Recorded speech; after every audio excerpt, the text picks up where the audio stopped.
Here's the graduation day.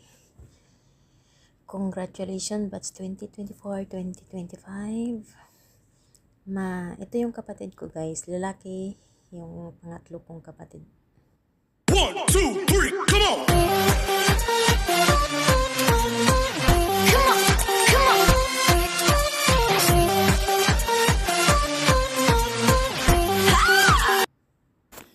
Hi guys, it's my niece's moment. Grade 6 graduation ng aking pamangkin. Nagko-choir sila para sa kanilang graduation day. Hindi ko lang pinarinig yung background niya guys kasi alam niyo naman baka maano tayo. So, sa lahat ng gumraduate sa linggong ito, April 20, late ko na siya na gawan ng ano guys, kasi ang gagaling nila kasi busy ang lola, kaya ayan. Sa mga magtatapos na mga estudyante sa taong ito, happy graduation sa inyong lahat at enjoy ang inyong pag-celebrate ng moment na to, dahil minsan lang to guys mangyari sa buhay ng mga mag-aaral na sa isang taon nilang sakripisyo kasama ang magulang ay napag-survive nila. Yan pala siya yung nauna. Yan yung aking pamangkin. Kasi bibo siya. Dalawa yung reward niya guys. Nasa taas kasi yung nagbibideo. Kaya kuha lahat ang nasa baba. Marami din ang kumukuha ng video. Yan yung aking pamangkin, kahit small but terrible. Proud na proud ako sa kanya dahil siya yung pinakaunang pamangkin sa mga kapatid ko. Siya yung unang pamangkin namin.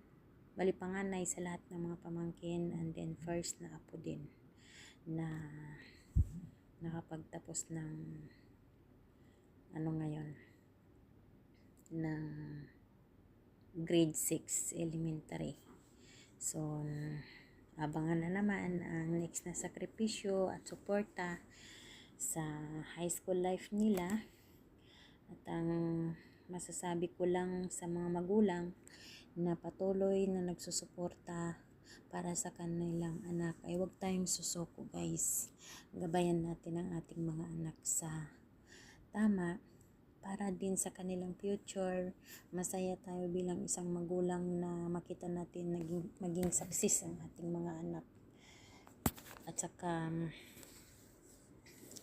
hindi sila mapabilang sa mga batang hindi nakapagtapos kasi kawawa. Maraming kabataan ngayon na hindi nakapagtapos dahil sa kawalan at kumbaga is poorest na family. Kahit naman may sustento yung gobyerno sa yung purpose, pero hindi pa rin sapat guys kung marami ang inyong anak. Ito sa kapatid ko is 3 yung anak niya. Ito yung panganay, tapos yung pangalawa is grade 4, tapos yung bunso is 4 months old. Kaya nagsipag si ate kasama ng kami na mga tita niya na nagsusuporta din sa kanya, tito-tita na may mga trabaho.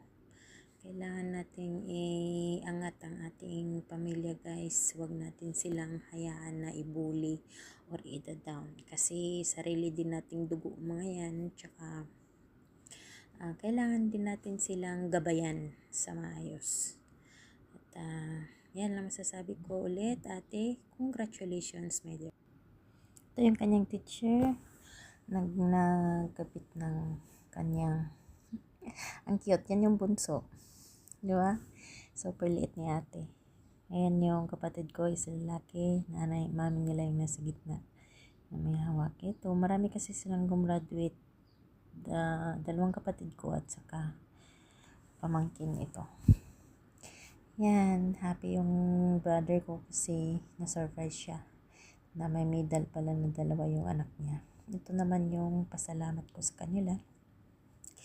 At my family, my parents, proud na proud sila. Dahil mag-graduate yung pamangkin.